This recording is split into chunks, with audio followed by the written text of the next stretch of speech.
सूर्यकिरण की फॉर्मेशन उड़ान हमने यहाँ पर देखी है, लेकिन उस बीच हमारी एक बात यहाँ पर अधूरी रह गई थी शेड्यूल को लेकर। जो बाकी दिनों का शेड्यूल है इस एरो शो का, उसको लेकर अगर आप जल्दी से थोड़ी जानकारी दे दें। जी, जैसे कि मैंने आपको बताया था कि आज सीईओज की राउंड टेबल कॉन्फ्रेंस होगी, जिसमें कई सारे एक्विजिशन, मेमोरेंडम ऑफ अंडरस्टैंडिंग उनको शेयर करने की बातें होंगी। तो उसके बाद ही कई सारे ऐसे इवेंट प्लान्ड है अगले 5 दिनों में, जिनमें से पहले 3 दिन ऑफिशियल्स के लिए रिजर्व किए गए हैं, बाकी के 2 दिन यानी कि 16 और 17 फरवरी को पब्लिक के लिए भी खोल दिया जाएगा। तो ये जो आप एयर डिस्प्लेस देख रहे हैं, ये सारे इसी तरह से चलते रहेंगे।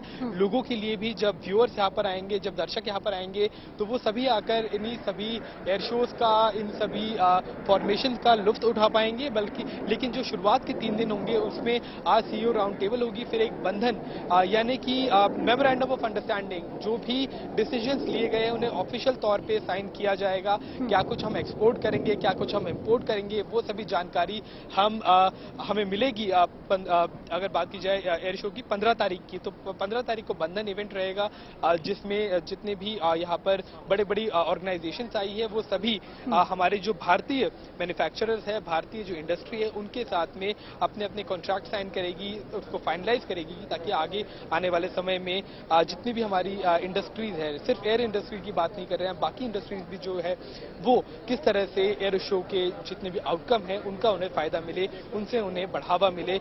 और सबसे एक जो बात जो हर बार छूट जाती है, वो मैं आपको बताना चाहूंगा, वो ये भी रहती है कि ना सिर्फ बड़ी इंडस्ट्रीज को बल्कि स्टार्टअप्स को भी, जितनी भी एमएसएमईज है यानी कि मीडियम स्मॉल एंटरप्राइजेज, जो छोटी छोटी कंपनियां होती है, वो भी जो छोटे छोटे पार्ट्स एयरक्राफ्ट के बनाती है, वो भी कंट्रीब्यूट कर सकती है। वो भी आकर अपनी नई नई टेक्नोलॉजी को डेवलप कर यहाँ पर एरो शो में अपना डिस्प्ले कर सकती है। और जो भी इंटरेस्टेड बायर्स होंगे, ना सिर्फ देश भर में बल्कि विदेशों से भी जो लोग यहाँ पर आए हैं, जो बायर्स हैं, वो यहाँ पर आकर उनके साथ अपने अपने कॉन्ट्रैक्ट साइन कर सकते हैं। उनके साथ मेक इन इंडिया का जो ये आउटकम होगा, जो मेक इन इंडिया के तहत जितनी भी टेक्नोलॉजीज को डेवलप किया जा रहा है, उनका कहीं ना कहीं उनको फायदा मिल सकता है। एक्सपोर्ट, अपने जितने भी इंडस्ट्री है, अपने जितने भी गुड्स हमारे रहेंगे, उनको एक्सपोर्ट करने में। बिल्कुल अक्षय, हमारे साथ हम रक्षा विशेषज्ञ राजेंद्र जी भी जुड़े हुए हैं। एक बार फिर से उनका रुख कर लेते हैं। राजेंद्र जी, आपने हमारे सहयोगी अक्षय को यहाँ पर सुना होगा,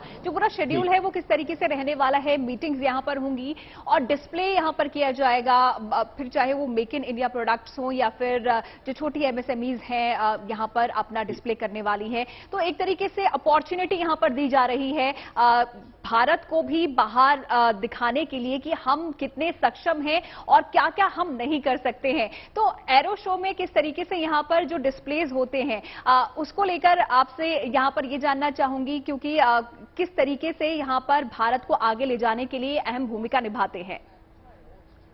मैम देखिए, हम एक तरीके से कह रहे हैं कि मेक इन इंडिया ये होना चाहिए, बट आपको ये भी ध्यान देना चाहिए कि आज जमाना कोलैबोरेशन का है। ये आप अकेले ही सब कुछ नहीं बना सकते, क्योंकि कुछ ऐसी टेक्नोलॉजीज हैं और कुछ ऐसी चीजें हैं जो कुछ लोग बना लेते हैं।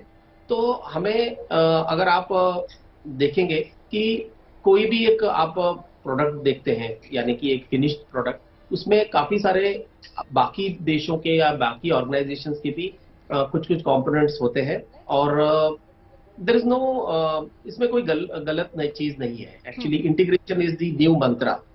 सो देयरफॉर ये क्या होता है कि ऐसे मीटिंग्स होना जहां पे आप 1-to-1 किसी के साथ आप मिल रहे हैं और किसी के साथ आप कोलैबोरेट कर रहे हैं, तो इससे बहुत फायदा होता है, क्योंकि आपको जो वर्ल्ड की जो सबसे बेस्ट टेक्नोलॉजी है उसको एक्सेस मिल जाती है, और उससे आप अपने जहाज को या अपने कोई भी वेपन सिस्टम को, किसी को भी और बेहतर बना सकते हैं। तो it's a very good situation. जैसे वासुदेव कुटुंबकम जैसे हम कहते हैं, वो एक तरीके का इधर आपको मिलेगा देखने को। राजन जी, क्योंकि यहाँ पर कई सारे देशों के डिफेंस मिनिस्टर्स इस वक्त मौजूद हैं, कई सारी कंपनीज के सीईओज यहाँ पर मौजूद हैं, तो कितना मतलब एक तरीके से, क्योंकि तैयारी इस एरो शो की काफी टाइम से चल रही होती है, तो कितना टफ थोड़ा भारत के लिए भी हो जाता है यहाँ पर इसको थोड़ा सा प्रेजेंटेबल बनाने के लिए या फिर सक्सेसफुल बनाने के लिए? जी, आपने बहुत सही कहा। ये एक बहुत बड़ा इवेंट है एंड इसमें बहुत सारे फैक्टर्स आ जाते हैं in many ways, because safety को देखना होता है। Then even small small things like एक दो बर्ड्स भी आ जाए तो भी बहुत कुछ प्रॉब्लम हो सकता है। I am trying to be very specific.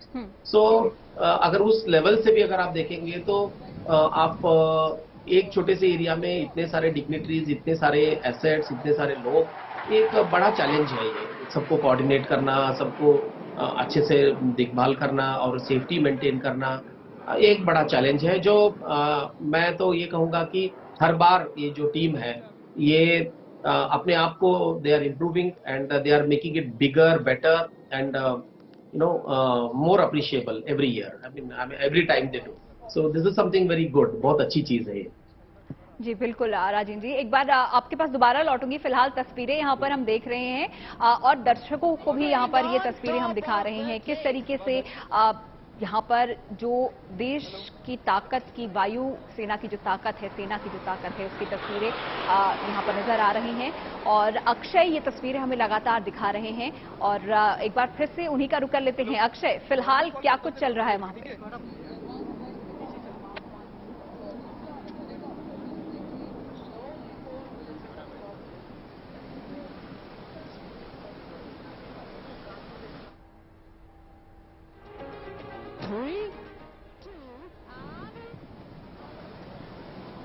तो तस्वीरें लगातार बेंगलुरु से सामने आ रही हैं। आसमान के जो बाहुबली हैं उनकी तस्वीरें आप देख रहे हैं। सूर्यकिरण की तस्वीरें देखी, किस तरीके से फॉर्मेशन एरोबेटिक एक्सरसाइजेज सूर्यकिरण की तरफ से की गई हैं और तेजस ने भी जो करतब दिखाए उसने भी सबका मन मोह लिया है।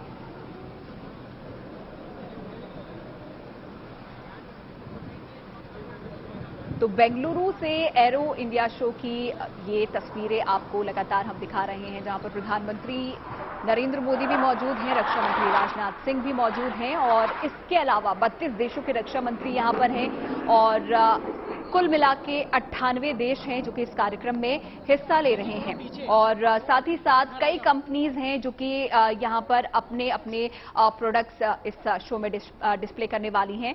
809 कंपनियों की बात कही जा रही है कि 809 कंपनियां हैं जो कि इस एरो शो में शामिल हुई हैं और अपने अपने प्रोडक्ट्स वो यहां पर इस शो में डिस्प्ले करने वाली हैं। 5 दिन तक बता दें कि ये एरो इंडिया शो चलने वाला है और प्रधानमंत्री की तरफ से कल इसका शुभारंभ किया गया था और आज जो हवाई करतब हैं वो पूरी दुनिया देख रही है। दिल बना रहे हैं क्या? हाँ।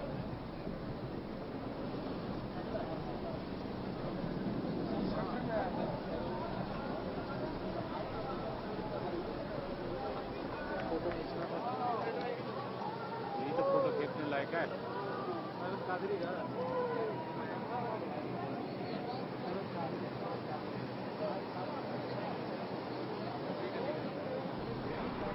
तो तस्वीरें लगातार आप गुड न्यूज टुडे पर देख रहे हैं और तस्वीरें हमारे सहयोगी अक्षय भी लगातार हमें दिखा रहे हैं और बातचीत हम अलग अलग खास मेहमानों से कर रहे हैं इस पूरे शो को समझने की।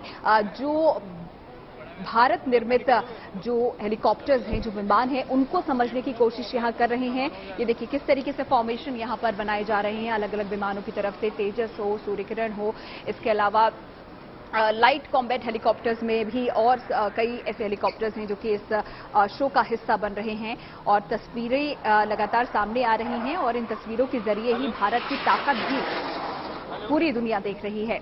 15 हेलीकॉप्टर के जरिए यहां पर आत्मनिर्भर भारत की फॉर्मेशन बनाई गई है। इसके अलावा तेजस, राफेल, सुखोई 30 विमानों की कलाबाजी यहां पर आप देख पा रहे हैं। और ये था टीम लीडर का सल्यूट ये देखिए। हमारे मुख्य अतिथि को।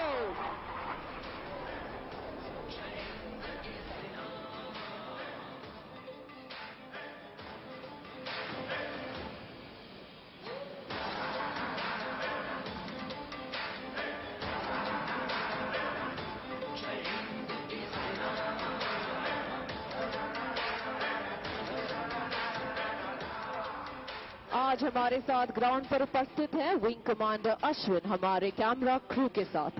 आज इनकी जिम्मेदारी है ये सुनिश्चित करना कि आज का डिस्प्ले व टीम पूर्ण रूप से सुरक्षित हो तथा टीम लीडर तक रेडियो द्वारा जरूरी संदेश पहुंचाना। Other than the pilots flying today, we have Squadron Leader Chandel and the Squadron Doctor is Squadron Leaders. तो नेविगेशन नाइट विमान आप देख रहे हैं जिसने अब से कुछ ही देर पहले अलग अलग सूर्य किरण विमानों ने अपनी एक फॉर्मेशन बनाई थी, यहां पर की थी और अब वापसी ये सूर्य किरण। इसके अलावा भी कई सारे ऐसे विमान हैं जो कि इस वक्त और अपने कर्तव्यों से यहां पर हैं, उनका दिल जीत रहे हैं। अक्षय हमारे चुके हैं। अक्षय, अगर मैं तस्वीरें यहां पर सही देख रही हूँ, सीधी तस्वीर सूर्य किरण विमान यहां पर हमें नजर आ रहे हैं, थोड़ा बताएंगे कि क्या हो रहा है वहां? देखिए है और उसके बाद उम्मीद अब रहेगी कि सारंग जो करतब दिखाए वो भी काफी रोमांचक होता है, लेकिन उससे पहले मूवमेंट यहां पर हुई है और कुछ ही समय में रफेल हवा में दिखाने वाला है। आप देख सकते हैं सूर्य किरण वो सभी अब रनवे पर दौड़ लैंड कर रहे हैं। अपनी जितनी भी अलग अलग तरह की इन्होंने डिस्प्ले यहां पर एरो इंडिया 2023 रोज होती रहेंगी ताकि जो भी विजिटर का मौका मिले, क्योंकि चाहे वो मंथन हो या फिर है उसमें दुनिया भर के लोग आते रहेंगे। इसी तरह के इवेंट्स, इसी तरह के फ्लाई पास, इसी तरह के एरोबैटिक एक्सरसाइजेस प्लान रहेंगी और ये आज से शुरू हुआ है और 17 तारीख तक इसी तरह से ये एक्सरसाइजेस यहाँ पर होती रहेंगी। जैसे कि मैंने आपको बताया था पहले भी कि किस तरह से काफी इम्पोर्टेंट हो जाता है डिफेंस इंडस्ट्री के लिए ना सिर्फ बिल्ड करना, ना फिर डेवलप करके मैन्युफैक्चर करना, बल्कि उसकी मार्केटिंग करना भी। तो एरो इंडिया कहीं ना कहीं उस तरफ बढ़ते कदम है और काफी सक्सेसफुल माना जाता है एरो इंडिया को एशिया की अगर बात की जाए, एशिया महाद्वीप की अगर बात की जाए तो सबसे बड़ा एक एरो शो भारत में रखा जाता है और इस बार वो और भी बड़ा हो गया है। ना सिर्फ हम अगर इस पूरे एरिया की बात की जाए जहां पर ये पूरा इवेंट प्लान है, बल्कि जितने इसमें एयरक्राफ्ट इन्वॉल्व है, जितने यहाँ पर कंपनीज मौजूद है, जितने तरह के यहाँ पर डिस्प्लेज मौजूद है, जितने एग्जिबिटर्स यानी कि दुनिया भर से अपना सामान अपनी टेक्नोलॉजी लेकर आए हुई जो कंपनियां हैं वो पहले के मुकाबले काफी ज्यादा बढ़ चुकी है। पिछले एरो इंडिया में तकरीबन 600 एग्जिबिटर्स आए थे, अब की बार 800 एग्जिबिटर्स आए हैं और इसीलिए एरो इंडिया 2023 को न सिर्फ एशिया का बल्कि दुनिया अब यहाँ पर कुछ ही समय में सारी की सारी एरोबैटिक जो टीम्स थी वापस असेंबल हो जाएंगी, जिसके बाद अगली एरोबैटिक टीम्स अपने अपने कर्तव्य दिखाएंगी। कई घंटों तक इस तरह के एरो शोज चलते रहेंगे और इसी का लुत्फ उठाते रहेंगे यहाँ पर आए हुए जितने भी हमारे मेहमान हैं, जितने भी हमारी गेस्ट कंट्रीज के डिफेंस मिनिस्टर्स हैं, जितने भी उनके एयर चीफ्स हैं, क्योंकि उनकी नजरें काफी गड़ी हुई है LCA तेजस के ऊपर, LCH के ऊपर, प्रचंड के ऊपर, लाइट कॉम्बैट यूटिलिटी हेलीकॉप्टर के ऊपर। इन सभी की नजरें इसलिए भी गड़ी हुई है क्योंकि भारत में जो मैन्युफैक्चर किए हुए हथियार है वो काफी कॉस्ट इफेक्टिव भी माने जाते हैं। दुनिया की जो कई सारे देश जिस प्राइस पर ये टेक्नोलॉजी ऑफर करते हैं उससे काफी कम प्राइस पर भारत अपनी टेक्नोलॉजी ऑफर करता है और दुनिया की उन्हीं सभी टेक्नोलॉजीज की बराबर टक्कर की। सस्ते होने का मतलब सिर्फ ये नहीं है कि क्वालिटी कम है, क्वालिटी में कोई भी कमी नहीं है, लेकिन प्राइस पॉइंट ऑफ व्यू से अगर देखा जाए तो भारत क्योंकि नया है डिफेंस इंडस्ट्री में एक्सपोर्टर के तौर पर कई सारी चीजें जैसे कि एयरक्राफ्ट हो या फिर हेलीकॉप्टर्स हो उन्हें एक्सपोर्ट करने में कई सारे देश कई सालों से करते, कई दशकों से करते रहे हैं। हम भी इंपोर्टर्स में से सबसे बड़े इंपोर्टर रहे हैं। तो अब जब हम एक्सपोर्ट की तरफ कदम बढ़ा रहे हैं तो उनको कहीं ना कहीं इसकी मार्केटिंग के लिए भी यहाँ पर ये सभी इवेंट्स प्लान किए जाते हैं और दुनिया भर के जो देश यहाँ पर आए हैं उनकी निगाहें रहेंगी क्योंकि कई सारे इस प्राइस ऑफ पॉइंट पर अगर एयरक्राफ्ट की बात की जाए तो टेक्नोलॉजिकली इतना कुछ ऑफर करने के लिए उन्हें एयरक्राफ्ट के पास नहीं होता है और इसीलिए देश भर के न सिर्फ डिफेंस मिनिस्टर्स, रक्षा मंत्री, बल्कि एयर चीफ्स भी जो दुनिया भर की 29 देशों की जो वायुसेना है उनके अध्यक्ष यहाँ पर मौजूद है। तो वो सभी ये देख रहे हैं कि किस तरह की भारतीय टेक्नोलॉजी को डिस्प्ले किया जाएगा और कितने एग्जिबिटर्स यहाँ पे भारत के स्वदेशी निर्मित टेक्नोलॉजी को यहाँ पर रखेंगे, यहाँ पर उन्हें पेश करेंगे और ये भी एक मुख्य आकर्षण इस पूरे एरो इंडिया का रहने वाला है। बिल्कुल। अक्षय, एक और सवाल यहाँ पर ये कि कितने बजे तक ये जो आज एयर शो है वो चलने वाला है और प्रधानमंत्री वहां पर कब तक मौजूद रहेंगे? प्रधानमंत्री यहाँ पर तकरीबन कुछ और समय तक रहेंगे। एग्जैक्टली अगर टाइम की बात की जाए तो प्रधानमंत्री की जो विजिट है वो सुबह 9:30 बजे से शुरू हुई थी और 12:30 से 1 बजे तक वो यहाँ पर रहेंगे। जिसके बाद फिर वो यहाँ से जो रक्षा मंत्री राजनाथ सिंह है वो अध्यक्षता संभालेंगे जितने भी इवेंट आज प्लान है उनकी। तो जो सीईओ राउंड टेबल है उसकी अध्यक्षता खुद राजनाथ सिंह करेंगे और उनकी उपस्थिति इसलिए भी काफी ज्यादा महत्वपूर्ण है क्योंकि जो दुनिया भर की बड़ी बड़ी इंडस्ट्रीज है उनके जो सीईओज है वो जो यहाँ पर रहेंगे तो उनको कहीं ना कहीं कॉन्फिडेंस ये चीज प्रदान करेगी कि भारत के रक्षा मंत्री खुद यहाँ पर मौजूद है और जो जितना भी डिफेंस सेक्टर है जिनकी जो नीड्स है उसको फुलफिल करने के लिए कहीं ना कहीं कई सारे एरो इंडस्ट्रीज लाइन में लगी हुई, लॉकहीड मार्टिन हो, एयरबस हो, बोइंग हो, आईएआई हो, जो इजराइल की एक एयरस्पेस सेक्टर की कंपनी है, वे सभी यहाँ पर रहेंगे अपने अपने प्रोडक्ट लेकर। क्योंकि अगर टेंडर्स की बात की जाए तो अभी भी हमारे पास एयरफोर्स की अगर बात की जाए तो 42 सैंक्शनड स्क्वाड्रन्स हमारी जरूरत है अगर हमें दो देशों से एक साथ जंग लड़नी पड़े। लेकिन अगर बात की जाए हमारे स्क्वाड्रन्स की तो इस वक्त हमारे पास सिर्फ 31 मौजूद है, जिसके चलते हमने पहले भी कई बार एयरक्राफ्ट खरीदने की कोशिश की थी, एमएमआरए डील हुई थी और उसी के चलते अब हमने रफेल भी खरीदे, तेजस को भी हम काफी फास्ट ट्रैक तौर पे इंडक्ट करने की कोशिश कर रहे हैं। लेकिन अभी भी तकरीबन 114 से 120 एयरक्राफ्ट हमें खरीदने की जरूरत है जो कि मीडियम रोल एयरक्राफ्ट रहेंगे और उन्हें बेचने के लिए दुनिया भर के कई सारे देश अपने अपने एयरक्राफ्ट लेकर आ रहे हैं और क्या कुछ ऑफर करने के लिए रहेगा वो सब आज यहाँ दिखाएंगे। तो उसकी अध्यक्षता राजनाथ सिंह खुद करेंगे। अदिति जी अक्षय, और आपसे जानना चाहेंगे इस वक्त जो कार्यक्रम वहां पर चल रहा है उसमें क्या खास बात है, ऐसा क्या है जो दुनिया को लुभा रहा हो सकता है और जाहिर है प्रधानमंत्री वहां पर मौजूद है, ऐसी क्या कलात्मक चीजें हो रही हैं, इसकी जानकारी दीजिए। देखिए अदिति, अगर बात की जाए दुनिया भर की जो कंपनीज है या फिर रक्षा मंत्री है या फिर एयर चीफ्स है वो यहाँ पर क्यों मौजूद है, तो उसका कारण एक ये है कि भारत एक जिम्मेदार ताकत के तौर पे पूरे देश भर में उभर रहा है। भारत की अगर हम सेना की बात की जाए तो दुनिया की तीसरी सबसे बड़ी थल सेना माना जाता है उसको, और अगर बात की जाए वायुसेना की तो दुनिया की सबसे ताकतवर वायुसेनाओं में से भारतीय वायुसेना है। नेवीज की बात की जाए तो भारत की नेवी दुनिया की सबसे ताकतवर नौसेनाओं में से एक है। तो एक कहीं ना कहीं इमर्जिंग मार्केट भी हिंदुस्तान है, इमर्जिंग मार्केट भी भारत है और इमर्जिंग पावर के तौर पे भी भारत को अब रिकॉग्नाइज किया जा रहा है क्योंकि अपनी खुद की टेक्नोलॉजी लेकर भारत यहाँ पर जो भी टेक्नोलॉजी अपनी यहाँ पर ऑफर करेगा वो यहाँ पर मुख्य केंद्र है जितने भी यहाँ पर प्रोग्राम है उनका।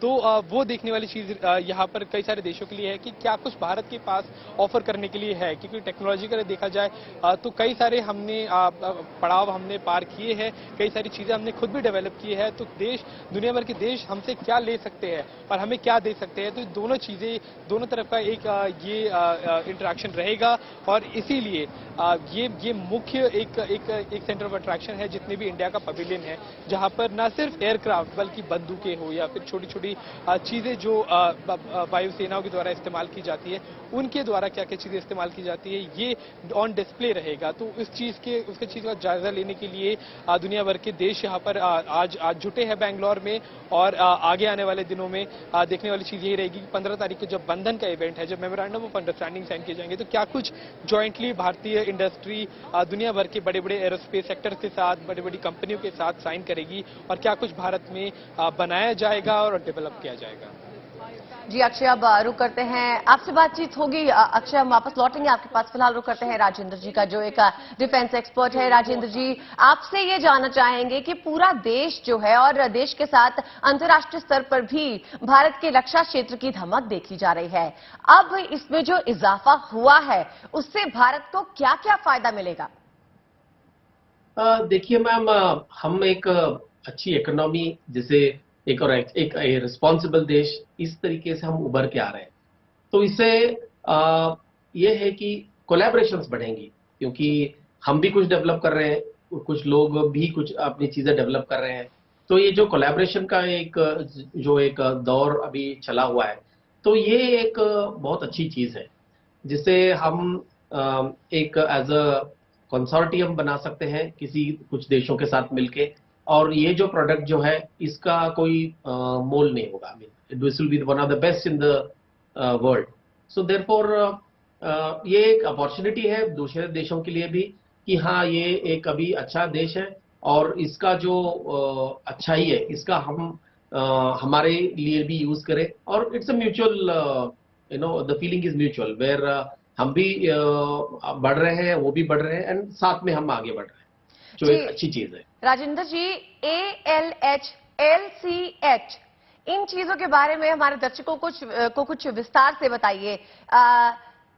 हल्केपन में ये हेलीकॉप्टर्स जो हैं, किस तरह से सक्षम है? जी देखिए, एक अटैक हेलीकॉप्टर जो होता है, इसके अंदर एक आर्मर का एक कोटिंग देना पड़ता है, जिसकी वजह से इस हेलीकॉप्टर पे अगर आप कोई भी लाइट वेपन के साथ फायरिंग करेंगे, तो इस हेलीकॉप्टर को कोई ज्यादा नुकसान नहीं होगा। काफी सारे इसके कंपोनेंट्स जो हैं, वो सेफ रहेंगे। तो बट अनफॉर्चुनेटली ये क्या होता है कि जब आप किसी भी चीज को आर्मर प्रोटेक्शन देते हैं, यानी कि बुलेट प्रूफ, आई मीन बहुत लेमैन की लैंग्वेज में बोलूं तो इसका वेट बढ़ जाता है।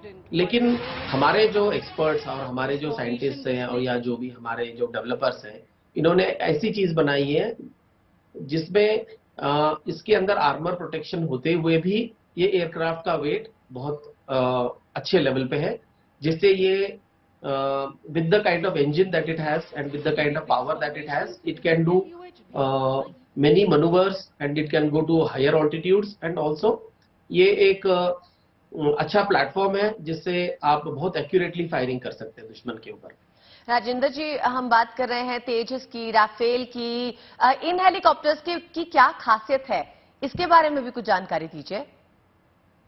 जी, रफाल जो एयरक्राफ्ट है, ये तो हमने खरीदा है अभी रिसेंटली। ये एक सबसे बेस्ट मल्टी रोल एयरक्राफ्ट जो हमें अभी वर्ल्ड में अवेलेबल था, जो हमने लिया है, क्योंकि LCA को आने में थोड़ी सी देर थी, और हमारे जो एयरक्राफ्ट है वो पुराने हो रहे थे। इस समय में हमें एक इंटरिम पीरियड में हमें एक जहाज चाहिए था, जो हमारे डिफेंस प्रिपेयर्डनेस, यानी कि हमारी रक्षा जो वायुसेना है, उसका अगर कभी भी कमी ना पड़े ऐसे करके। तो ये स्टॉप गैप अरेंजमेंट था, और ये जो है अभी रहेगा जब तक LCA आकर के मेन स्टे नहीं बन जाता है। और रही बात अपनी ALH की, या इवन प्रचंड जो गनशिप है, वो दोनों बहुत अच्छे एयरक्राफ्ट है, बहुत सेफ है, बहुत स्टेबल है, और they are absolutely value for money, क्योंकि हमने इतने अच्छे तरीके से उसे डेवलप किया है कि ये एक आगे जा करके एक हमें एक ऐसा मौका दे सकता है कि जहां जो कंट्रीज बहुत सारी एक्सपेंसिव प्रोडक्ट को अफोर्ड नहीं कर सकती है, या इनफैक्ट इवन अच्छे कंट्री भी इसको खरीदेंगे हमारे से। जी राजेंद्र जी, बहुत बहुत शुक्रिया आपका हमारे साथ इस जानकारी को साझा करने के लिए। हम इस वक्त नरेंद्र मोदी, हमारे प्रधानमंत्री, वहां पर मौजूद हैं इस मेले में। तो आइए जानते हैं प्रधानमंत्री ने इस मौके पर क्या कहा। बेंगलुरु का आसमान आज नए भारत के सामर्थ्य का साक्षी बन रहा है।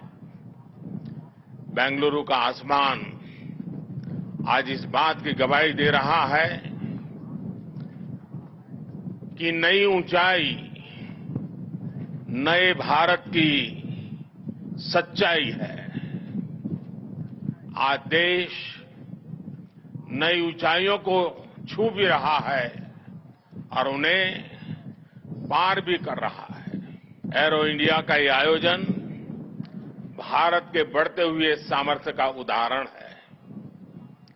इसमें दुनिया के करीब 100 देशों की मौजूदगी होना दिखाता है कि भारत पर पूरे विश्व का विश्वास कितना बढ़ गया है। एरो इंडिया एक और वजह से बहुत खास है। ये कर्नाटका जैसे भारत के टेक्नोलॉजी और टेक्नोलॉजी की दुनिया में जिसकी महारत है, एडवांस है, ऐसे राज्य कर्नाटका में हो रहा है। इससे एरोस्पेस और डिफेंस में